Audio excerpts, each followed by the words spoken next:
your credits went through just fine. Fantastic.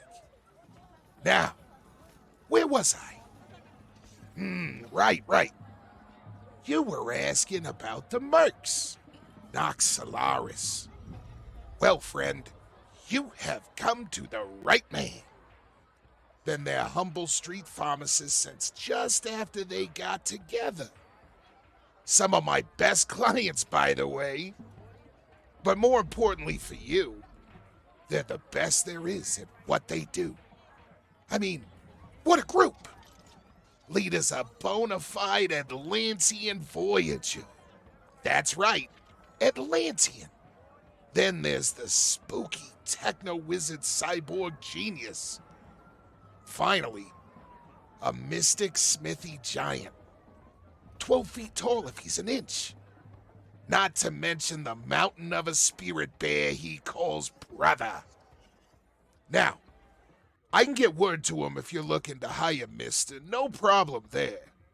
Just let old Blitz give you 2 tiny tips for your health. First, don't get on their bad side. Make sure you have payment ready to go, and don't try to pull any bullshit, or you're worse than dead.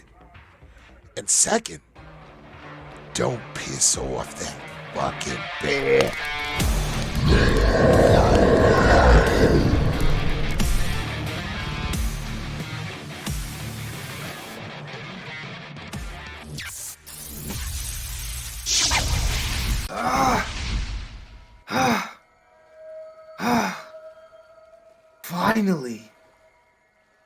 Finally, there you are. The Nexus had just enough power to fuel one more try. The last step. The Megaverse knows my Atlantean people as heroes, but a shadow of chaos has taken root in me. They try to bind it. They try to bury it. But when I finally called out to it, to you, from across the void, you answered, I am ready. Welcome, traveler, to the Black Shore.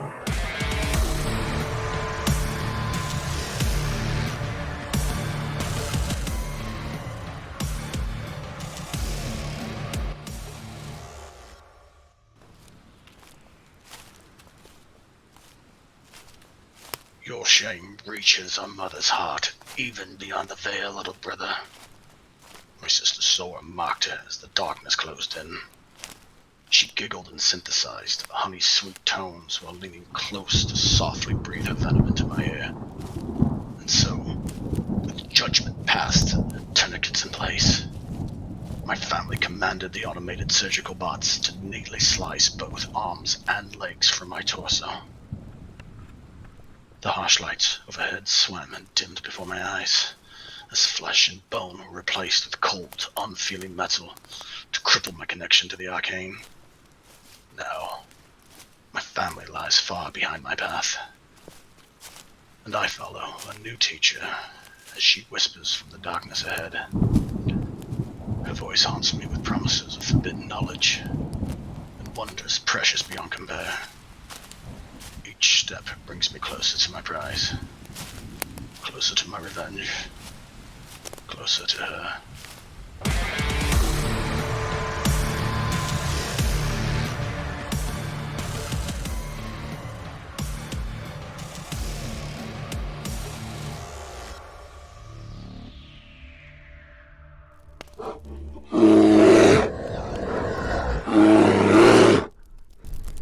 Nah, brother.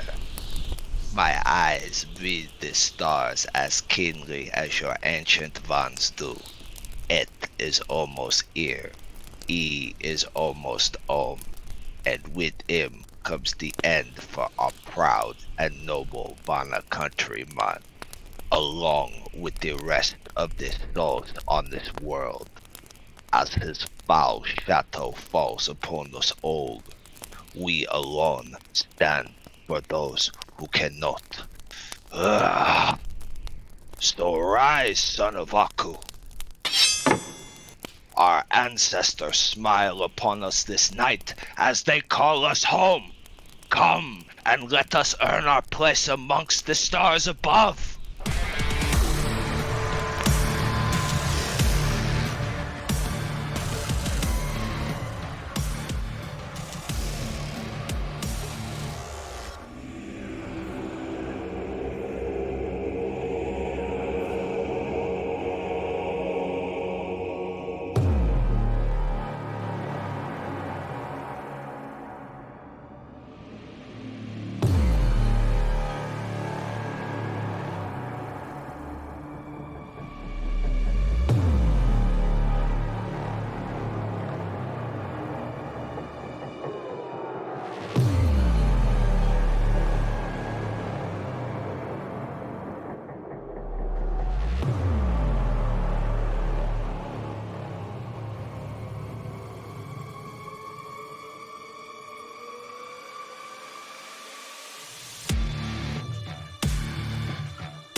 We are beginning today with our Prison of KeterFall episode 14. We are joined by Ren, the techno wizard savant, who is an upstart among the community that he has come from, forging his way from his clan's set out path to make new discoveries and capitalize on the opportunity he has been given to seek out new forms of magic and elemental knowledge. And so today we catch up with Ren as he is separated from the group and has headed over to a much needed respite in a local rented workshop that he's procured. His group is occupying themselves with their own interests for the moment while he catches up on some research and plies his craft a little bit for the betterment of his own gear, and also looking into a fundamental aspect of his character's kind of purpose and destiny, which is researching whatever this elusive message that he's been given, researching it and finding out what everything means and how it all comes together. And so, as we catch up with Ren, played by Kilo, we find him at the House of the Saints monastery,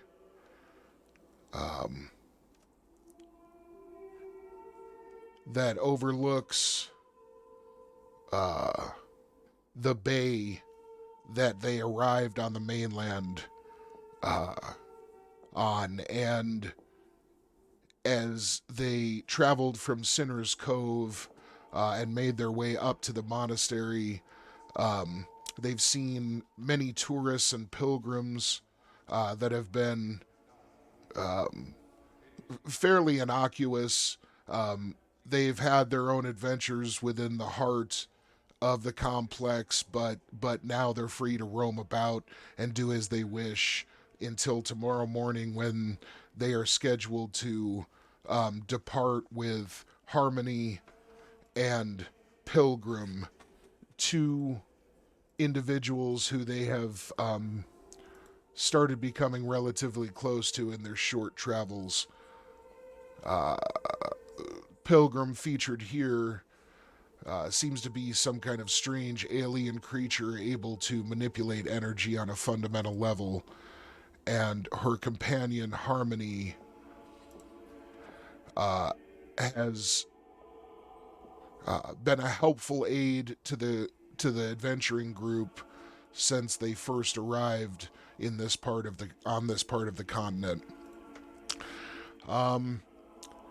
We find Ren just entering a workshop, and as he does so,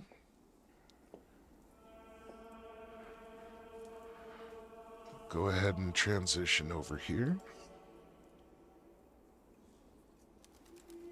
As he does so, Ren reaches out for the handle of the door, and as it swings open,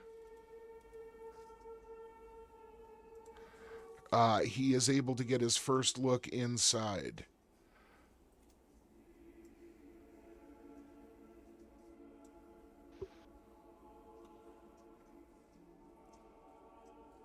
Okay.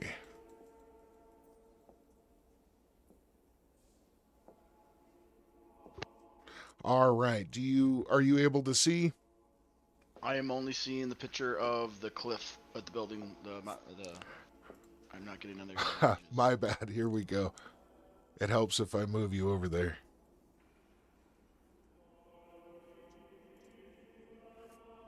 All right. How about now? Yes, I see a dark room. Okay. All right. So as Ren steps into the room,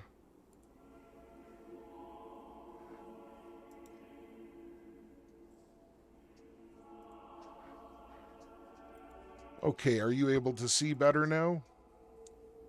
I mean, it's still dark, but I can see it. Okay, good. And you're able to move your character, correct? I do not see my character. I see it's a small portion of a room.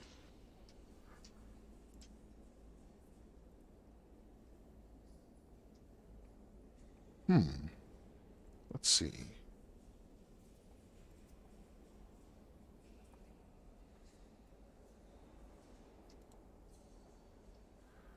Let's go like this. Let's move you back over here.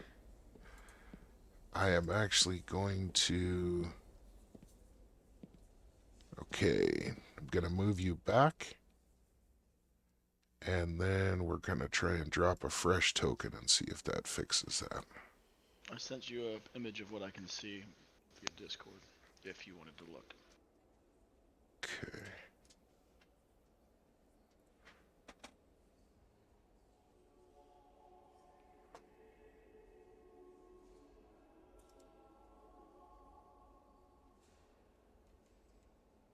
Okay, are you able to see your token now? No.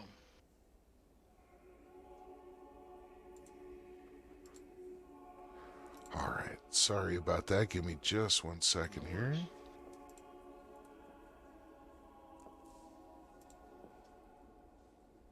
Oh. Yep. I can see my token now. Perfect. My bad, guys. Just still getting up to speed on all of this. Should be good.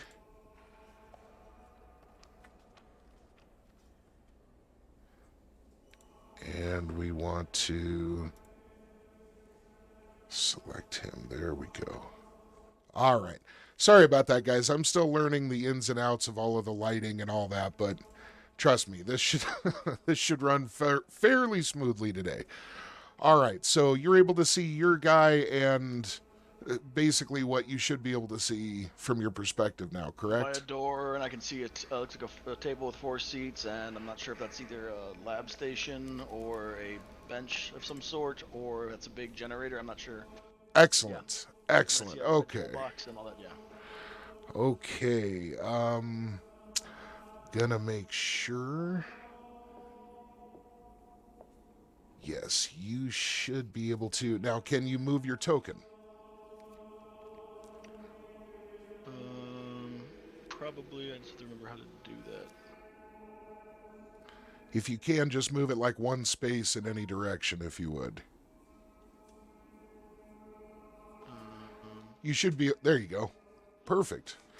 Okay, so as Ren steps through the door into the workshop, as he looks around, he notices that there are some lockers to his right. Apparently, from when he rented this place from the vendor, it was made clear to him that he's basically allowed to use anything in the facilities, although he did have to sign something agreeing to not, wreck the place or he'd be held liable for the damages. So this seems like a fairly loose, relaxed kind of agreement with this institution where they understand these facilities are going to be necessary for people traveling through to use. But at the same time, it's not so heavily regulated that every small stipulation needs to be ironed out. It's more on the honor system, obviously. So, with that in mind, as he looks around, he sees some storage containers off to the right in front of him, and the room seems to open up into a fairly massive workshop up ahead. He notices that there's a large machine central to the main workspace that appears to have several different setups for diagnostics, for fabrication as well, because of the large automated assembly robot that seems to be built into the structure. There's also several computer panels for operating the entire apparatus. He's noticing a table in the center of the room that seems to have a small laptop, as well as just some basics, a coffee cup and some pencils and a few pads of paper. There seems to be machinery along the far wall for most of what he can see. But he can see from his vantage point there appears to be a door up ahead off on the right. Other than that, that's all he notices. Ren, you're free to act. What would you like to do? I'm gonna go, I guess, check out the far end of the room, past the table, that big glowing whatever it may be. If you'd care to, you're more than welcome to grab your token and slowly move through the room however you'd like, man. Okay. You can check things out and ask questions however you'd like to interact. Sure. Okay. Gonna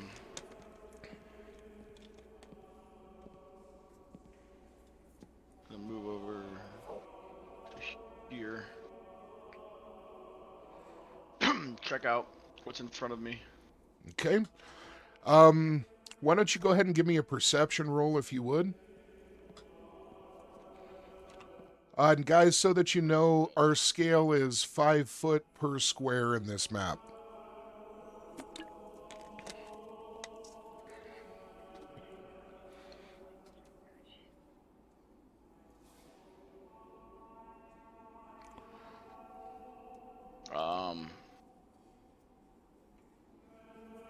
How do I do the? Oh, okay, I gotta do that one. That's right. I gotta go to that page. Sorry. It's been a while. Oh, no worries at all, man. By the way, the chanting from outside has started to die off now that you're inside of a closed building. You believe that it's around noon, by the way. Roughly noon. Around noon is the time. Okay. And let's see, now that you're in here, you're definitely hearing some machinery and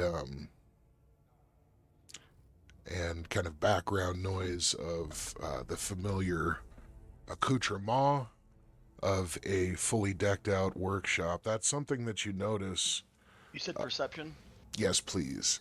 That's something that you notice is that for the kind of archaic facility this seems to be in general, these are fairly sophisticated Very good roll. setup. Let's see.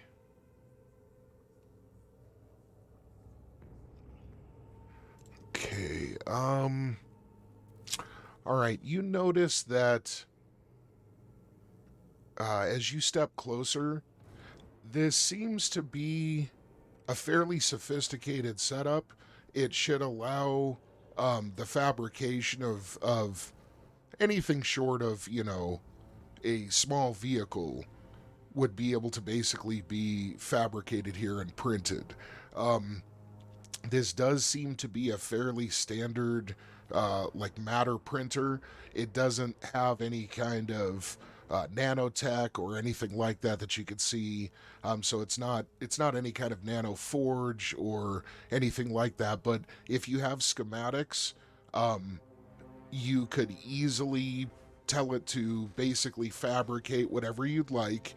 And it does have resources for using base SDC metals, as well as plastics and ceramics,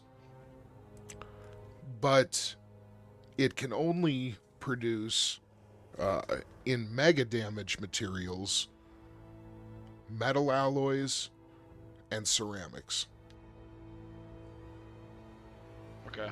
With that in mind, you also notice that it seems to be able to also integrate printed circuitry and microcircuitry, although schematics for things like that are going to be extremely complex. Sure. It has the ability as well to molecularly hone matter, whether it's to an edge or a point,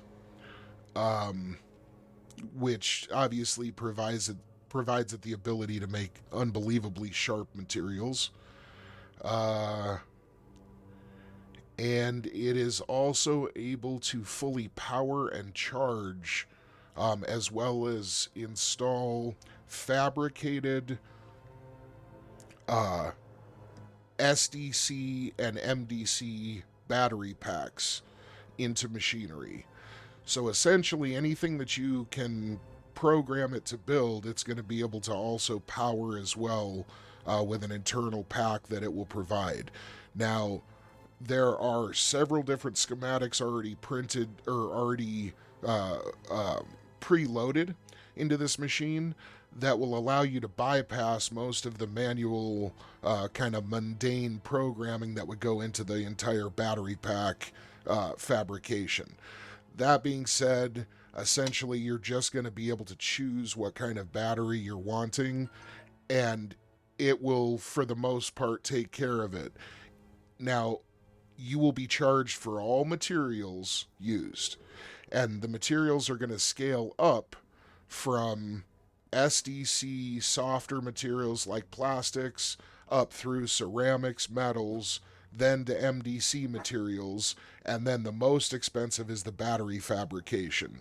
First SDC, topping off with the MDC battery packs, which obviously have the added value of, if you build something out of SDC materials, you probably don't need a mega damage battery pack. But if you build something out of mega damage materials and you put an SDC battery in it, even strong impacts that wouldn't damage the object itself could literally shake or blow apart the battery inside of it. So, something to consider.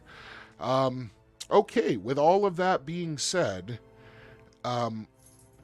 that's generally what you read from a small placard that's set up on display in front of the machine. Something you notice yourself, though, is that this machine appears to be similar to a vending machine or an average pinball machine, in that it's made simply and it's made to be serviced. There doesn't seem to be any incredibly rare or valuable technology within this device. And so it's in a lot of ways just modular and made fairly cheaply, and more with the concept of just being able to be used repetitively for profit rather than, to be something that's always upgraded and kept at the cutting edge of technology. But that being said, it also could be modified. It's not so secured that it can't be adjusted and tinkered with. Now, from what you can tell, this model looks fairly base, and you're not noticing any kind of modifications or upgrades whatsoever to it. So that's something to keep in mind, though. You easily spot a few points that you could start taking things apart and reworking just with the knowledge you have of mechanical engineering and so forth. I wouldn't want to do that though. This isn't mine. This is theirs, so I wouldn't really tinker with their. Absolutely. This is the first one of these units that you've seen, and so you're just kind of taking in, what Sure, you can about it. I got you. Okay, go ahead. Actually, give me one moment. Let me look at some of my skills.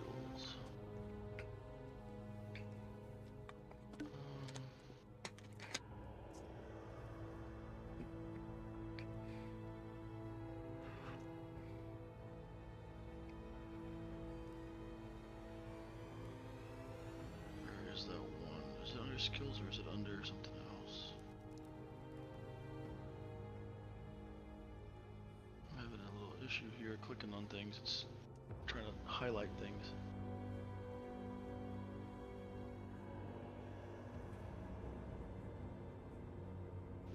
Oh, I get that sometimes as well. Yeah, it's like highlighting letters instead of actually picking the. If you can find somewhere that's like not in a field and click Page once. unresponsive. That's why I was having an issue. Oh. You just refreshing? Not. Yeah, I'm going to.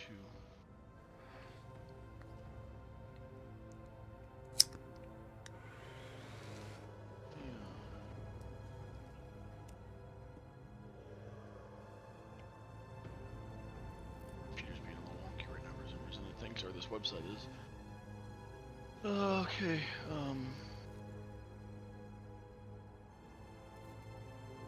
Let me get back on Roll20 games.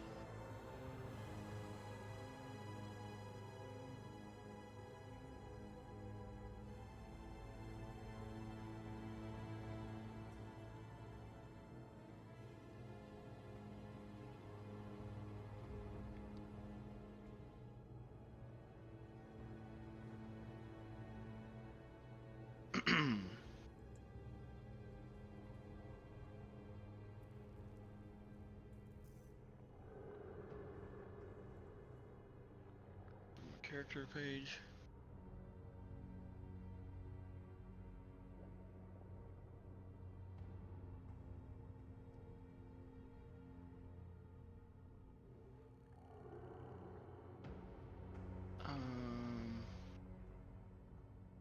Okay.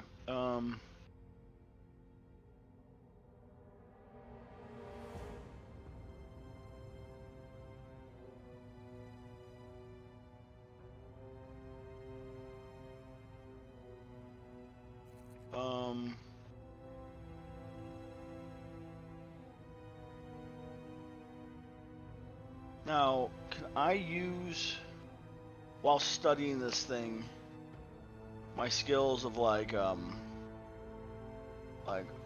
cybernetics and bioware mechanics, but also can I use my psionic total recall? Yes. To all of that. However, whatever you would like to do, we can apply any of that you would like. Let's start with what exactly are you wanting to Well, study this device, or are you wanting to start study? right off the bat, since I've never used a device like this, I kind of want Okay. to analyze it, break it down, and figure out what how I could benefit from this if I want to incorporate things from it or it in general into my lab, since I've already noticed things in ways I could improve, to kind of basically give myself a blueprint of what I could possibly add to my lab to make things.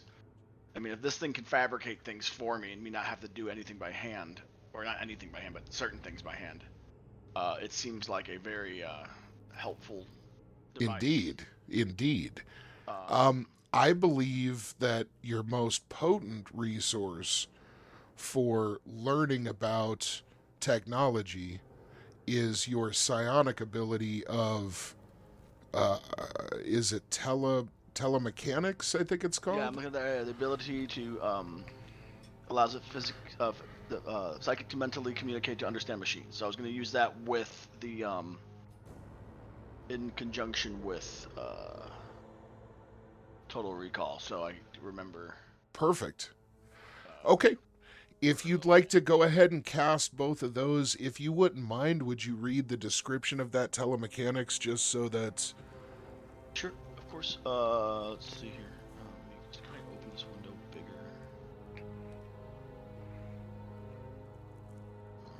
There it is. Okay, cool. It was a little small.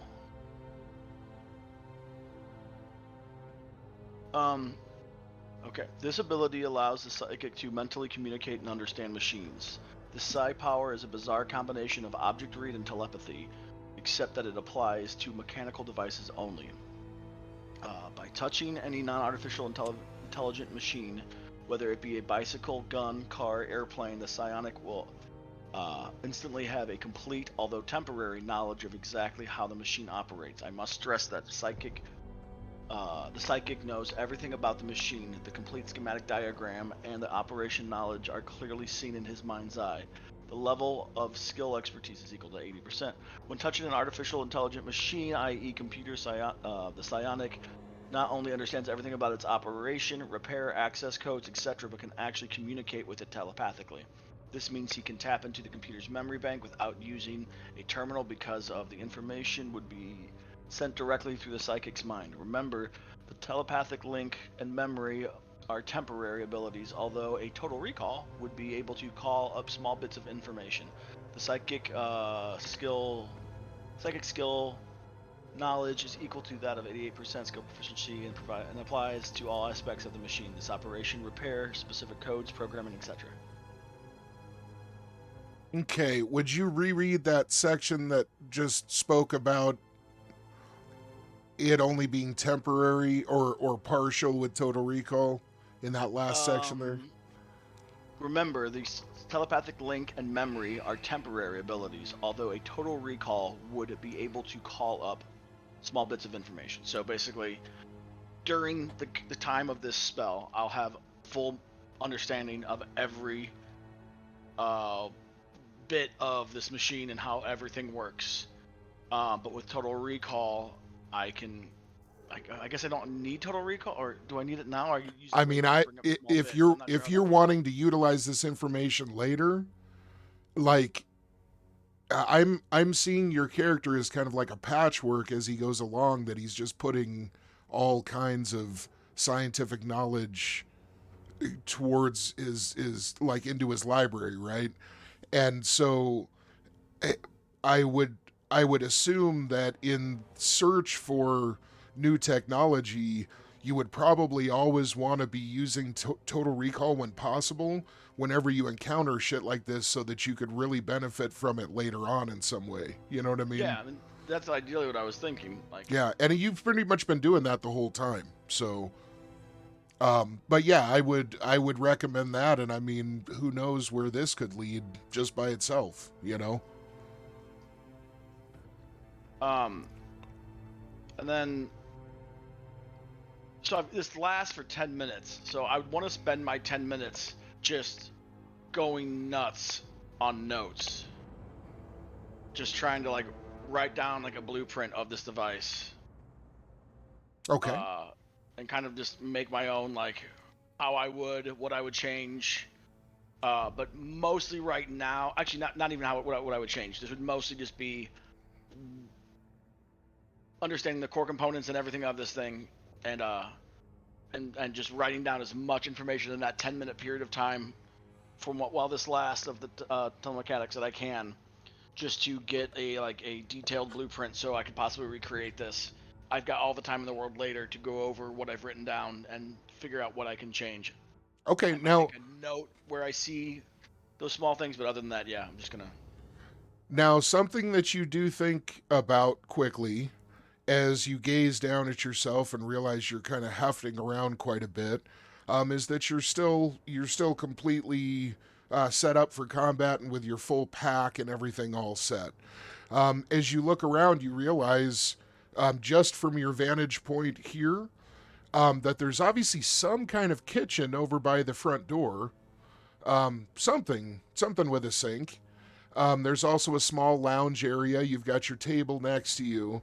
As you start gazing around a little more, you do notice that there's a small med kit, and basically a large power outlet station on the north wall. And then along that northern side of the building, it seems to be different kinds of fuel and chemicals that are being, and fluids that are being safely pumped into the room for access for experimentation. Now, the two red tanks, you notice, have some kind of explosive, volatile chemicals, and you would guess that they're used for welding purposes. One is an SDC and one is an MDC tank, which essentially, lets you hook into a welding apparatus. And then you're also noticing along the southern wall, there's a really large tool case, a machinist tool case set up like you would find in a really large workshop or garage or machinist shop. On the southern wall, you're also seeing another power station, but there also seems to be what looks to your trained eye to be a chemistry station that has all of the basic accoutrement that you would expect. As you look around a bit more, you now definitely see that door on the southern wall as well. And you're also seeing some storage containers back by the lockers where you first came in. Do I have a label on it or anything? Does it have any? It just shows a man and a woman in stylized symbols. So. Oh, so unisex bathroom is what I would gather. And as you finish kind of looking around briefly, you realize that before you really dive into this, you've rented this workspace for, I don't remember exactly how long. I thought it was until the next morning. I thought you got it for a day. Yeah. Mm-hmm. So you have a large amount of time that you're going to be able to be working on things. And you realize that it may be prudent to go ahead and maybe get some things, sorted, stored, maybe break out some of your tools and your diagnostic equipment, get yourself kind of settled in a bit. Just getting back into the game, I was kind of rushing things to get things done, but yet, obviously my character would have gotten comfortable and kind of set himself up before diving in and doing all that. So yeah, all right. Obviously. Well, this is all about you today, so why don't we? To retcon that, I would have gotten in. I would have loosened my, lightened my load. I would have gotten comfortable. Tried to make myself as comfortable as I could, although not being my own lab and being fairly paranoid. Probably not fully just getting down into nothing. I'd probably keep something. I'd probably keep my blade on me just in case, even though it might be bumping into things every once in a while, but just, I don't know where I'm at. I don't know the people here. Okay. I don't know who could walk in at any time to share the lab, so I'm going to be a little bit defensive still. And you've got your plates on your limbs that are the kind of centerpiece of what differentiates you from most humans. So you've got those plates on your limbs, and you're also right now wearing your TW custom padded suit. You've got your TW hooded cloak of shadow meld folded up and ready to go, but I don't believe you're wearing it, correct? I would not be wearing that now. No. Okay. So out of would you like to keep your full padded suit on, or are you wanting to kind of like... I would lighten that. Yeah, I'd probably lighten that. Okay, so you're going to go ahead and take that off. Yeah. Okay. All right, we're going to go ahead and take that off. Okay, so let's see. Out of everything else, just out of your equipment, I just want to check really quick. I would assume you're going to have your multi-optics band. You don't really need your mini toolkit, maybe, and maybe air filter gas mask, as you're used to using those. You know, just having it all as kind of what you keep next to you when you're actually doing research or whatever. Maybe laser distancer, digital recorder, handheld computer that's on your gauntlet, correct? Yeah. Favorite clothing, okay. And okay. All right, so now that we have an image of it, so you've got your plates. Do you wanna say you have some kind of like a jumpsuit or something you wear between you and your armor, or is it basically just... I just want to have a kind of concept of what your guys... He basically, like, for the most part, when he's not wearing his full padded gear, and stuff like that, he pretty much just has like kind of like what Under Armour type material, like, you know, people wear, like exercise type stuff. Okay, like so rash guard, tight. or I get you. So it's tight and fits under his armor without, you know, bunching up and bundling and stuff like that. So he's probably just got that. He probably didn't go all out and, you know, actually bring a full change of clothes to the lab. So he just has his... And does this stuff cover his arms? No, it does not. Okay. It would sleeveless, so you'd see, like, I mean, okay, you wouldn't see any skin, but you would see, yeah, shoulders down to fingertips are mechanical. And if you would you just explain for us one time roughly what people will be seeing when they look at Ren's arms? Yeah, they will be seeing basically a slender person, not weak frame, but a slender frame, slightly muscular, but not like strong at all. And then you'll see at the shoulders two kind of plated, segmented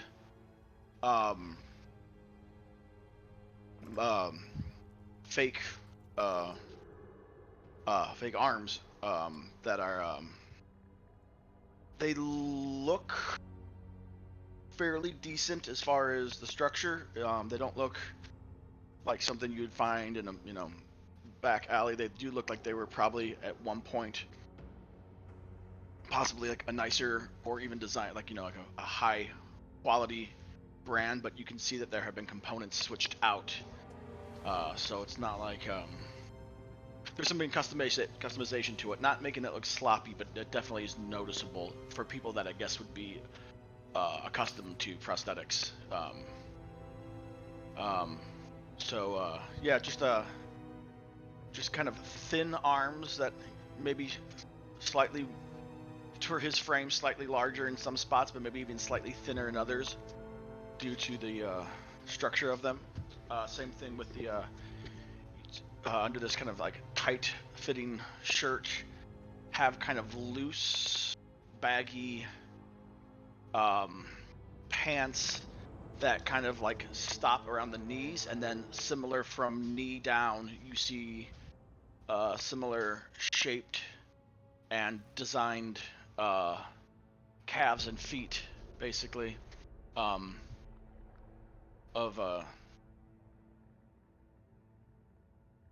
similar style and design. Once again, And looked like a just to make sure the legs they're not reversed or anything, right? They're fully human looking. They're very human looking. Okay. It's I would say, but the calf itself is maybe slightly exaggerated, looking like maybe there are some components like shocks or springs or something that are held in there more than the rest, and then it gets a little bit narrower before it gets to the foot, and then it, splays out again by the ankle, and there's have to be a bunch of other moving parts and stuff like that. So it's the profile for both the arms and legs. If you're staring at this guy and you just see, a shadowed outline of him, even then it's a little bit noticeable since they're not covered. Okay. They just get a little wide in a couple places and a little thin in a couple places. That's not natural looking. And as far as the color of the material and the texture, how would you describe those? So he's working as much non-metal as he possibly can at the moment, but he still has some metal pieces, obviously. Still trying to develop more of a natural type things that could be hardened and withstand tons of damage if need be. So he's looking into different things like chitin and other different sources. At the moment, it looks like a finely weaved black material. It looks sturdy, it looks strong. Are we talking kind of like carbon fiber? Yeah, it's basically what it's looking like. Okay. Any patterns, hexagons, squares, anything like that across it, or? Not really. There's back of the calves. There seems to be a kind of vertical line going along the back that looks like they move and can kind of stretch, kind of like how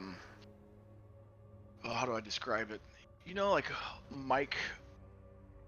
old microphones that would come like on podiums that would have like that kind of like spring-looking metal wrapped around the wire that you can adjust and move. Yes. That's kind of how the backs of the lower leg look. That always reminds me of Colossus from the X-Men, the way his skin was always banded. But smaller coils and more of a gap in between, where his is more like plated and together. But that similar thing. Okay. There. All right, excellent. Front would look like kind of like take samurai shin armor and soccer shin guards and kind of combine the two. And it's kind of the front. It's got basically more of a plate on it. Okay. Looks a little bit more sturdy and reinforced than the back ends. And anything about the blade of the shin at all?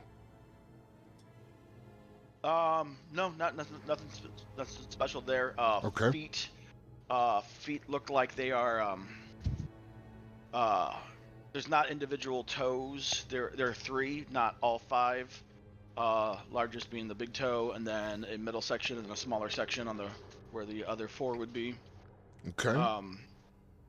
A large kind of, not large, but a exaggerated arch in the foot before it gets to the heel. So if I'm standing flat-footed, there's a gap underneath my feet. And you're wearing shoes? You're wearing combat boots, I assume? No? No. Really? No.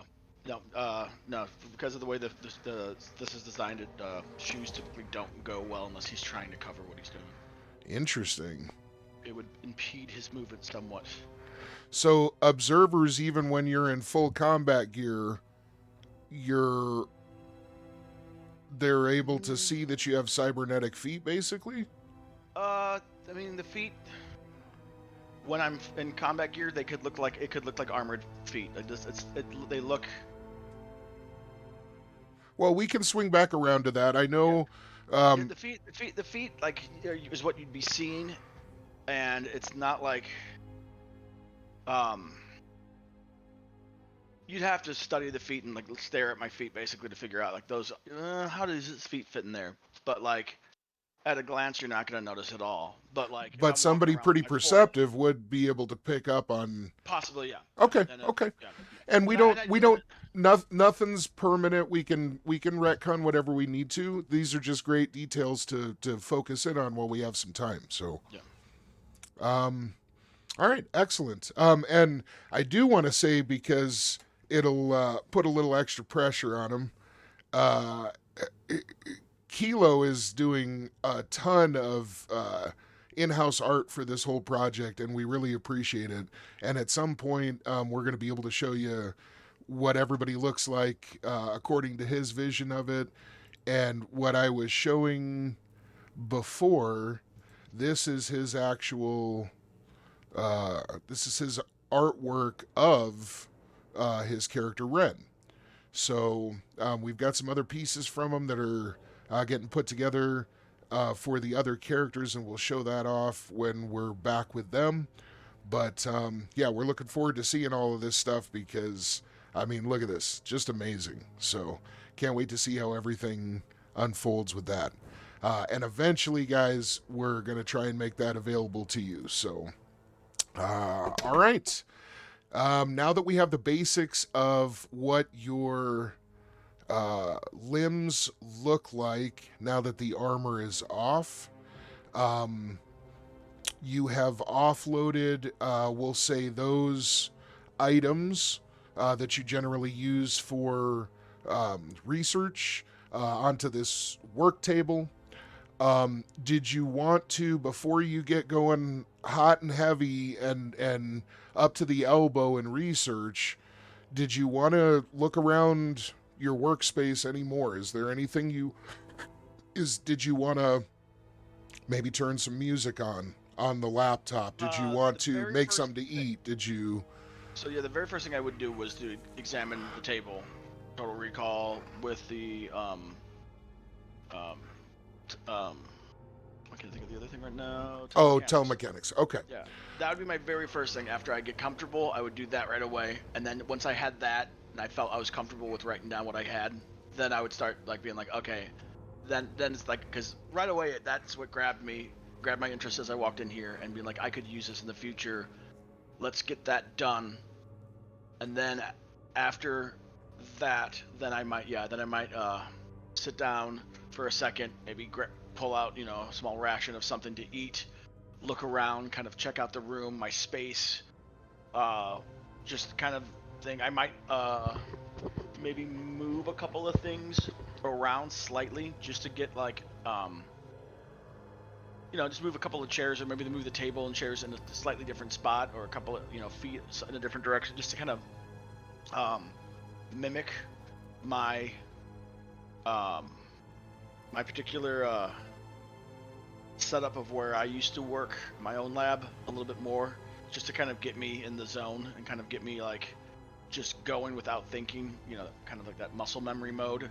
Move things where I want. I would put my tools down and lay them out where I would typically have them.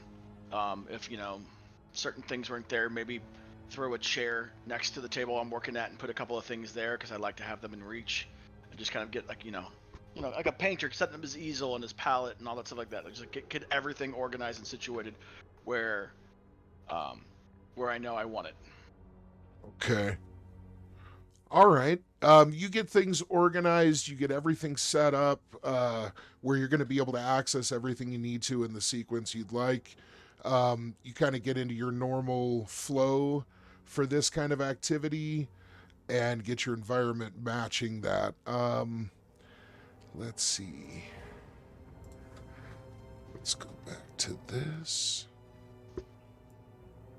Okay. Also, while I'm setting everything up, I will do like a quick pass over, like, see what the flammable things are. You said that red chest towards the bottom is like a tool box. Correct. It's a huge tool chest about 5 feet tall. Okay. While I'm going around and stuff like that, I'll pull out the drawers and flip open the top and kind of look to see what's going on in there, what they have. Okay.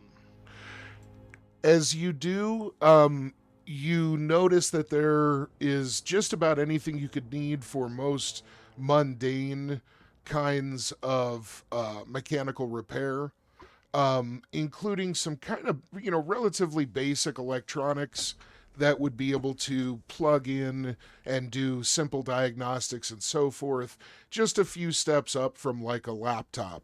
Um, more like things you would plug into, specific devices like cars and, you know, you know, just any kind of appliance or anything like that that would give you a better understanding of what's going on with its internal diagnostics. So, but other than that, you're not really finding, like sensor equipment and all kinds of different, technologically advanced things like that. It's all fairly Just a mundane. regular toolbox.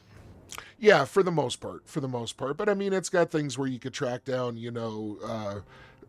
problems in circuit boards and things like that. Yeah, just but things like nothing that. nothing I'm like, ooh, I've never seen that before. No, not at all. Not at all. So you get the sense that there's nothing super helpful there.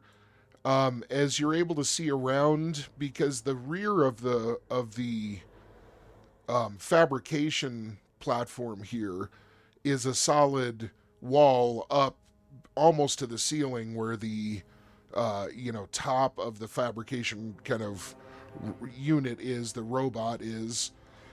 So you can't really see past that in the room. But as you come down here towards the toolbox, you're able to see that over around behind this unit, there is indeed a good amount of space still left. You just haven't seen what's there. Up closer, you can tell this definitely is a restroom, and it seems like just a relatively normal door. Nothing interesting about it, just a kind of composite material that seems to slide in and out. So, has a very simple handle on it. Okay, and as you're just a little closer to the chemistry setup, you see that it's fairly basic, but it is fully automated and computerized, which is always a help, because it means with your abilities you can get more out of it than a normal, just fully mechanical machine. Gotcha. All right, what would you like to do? You want to return and do your diagnosis on the table now, or did you want to look around some more? I mean, I would have run my diagnosis right at the beginning before I got everything set up, because that's the first thing I wanted to focus on. I don't know, like, so. Well, let me give you the info on that then. That'll probably. Yeah, I was gonna say, like, yeah, from the 10 minutes that I had, what did I get from it? Okay, did you already cast both No, of those? Cast it. Yeah, hold on. Okay. Sorry about that. Oh, no worries at all. Okay, so as you, we'll just go through this. As you activate total recall and then telemechanics, your mind opens in that familiar and pleasing way to that scientist at the core of your heart. You become one with the data that you're starting to extrapolate from this device, both from its outer appearance and from the simple, light physical contact that you're maintaining with your left hand on the console's face. As your mind kind of expands and then sharpens into one point of data in front of you, you realize that familiar channel between your consciousness and the machine world has opened once again. The data flow is warm. It's inviting. And every time you experience this, you have a very strange sensation that you were meant to be something more akin to the digital information that you're beginning to interact with than the biological flesh and blood being that you were born as. As these thoughts once again cascade across your mind in that step between place, you realize that you've arrived at your destination, and as you look around, your eyes now see uh, your reality through this kind of digital interface viewpoint. And with that, your senses are overlaid with a sort of electric sonar that's allowing you to, in real time, kind of evaluate and discern many, many more layers of information than the human eye is capable of with visible light. You realize that this machine is so much more complex than you had first estimated, and your initial, rather paltry realization that it is able to be upgraded and worked on, you realize that was completely insufficient. The reality is, this machine, with the proper guidance, could actually be something akin to a great ancestor of a nanoforge.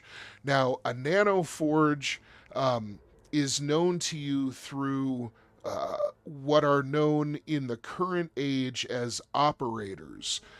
These are machinists and repairmen, engineers and architects, all merged into one, who have discovered the use of an ancient and potent form of technology from before the great cataclysm itself. Now, these nanoforges were some of the heights that humankind had achieved in its technological supremacy, and they were indeed what allowed mankind to create some of the most impressive other forms of technology that he enjoyed during those fabled years. A nanoforge is said to be able to literally rewrite matter, giving its wielder the capacity to, in many ways, completely alter the fabric of molecules themselves, rearranging atoms into a desired state rather than its base state. Now, the current age sees operators mostly as wandering repairmen, highly paid and valued technicians, and usually machinist shop owners who are specialized in their area in taking on some of the more complicated repairs that need to be performed, or sometimes in upgrading critical infrastructure in ways that current technology simply can no longer do. Some examples of this are in nuclear power stations, hydroelectric dams, different forms of containment facilities and military facilities that have specific and high-grade technological needs that must be filled by something far beyond what the current tech can do. So in this way, operators, in a sense, are the pinnacle of technology for humankind on Rift's Earth, because not only do they possess this ancient technology, but they're able to utilize it to their own design. Now, a nanoforge itself, you have never come across one. You have also never even been in the vicinity of one, because operators are incredibly rare. They are also known to guard this technology with something akin to a zealous fanaticism, where they are completely willing to sacrifice their life and the lives of those in the surrounding area to basically ensure that no one else can get their hands on this tech. And there have been stories of operators trapped and with no other way possible to escape, of activating some kind of force that is said to level about a half mile in every direction with a mega damage destructive force capable of basically going through mega damage buildings, vehicles, and laying waste to mega damage creatures, bots, Borgs, and robots. So they are not something that is ever available on the open market or even really the black market. We'll put it that way. So this device with enough advancement, you think could be something not at that level, but it could be useful in that capacity as something much more than just a fabrication device.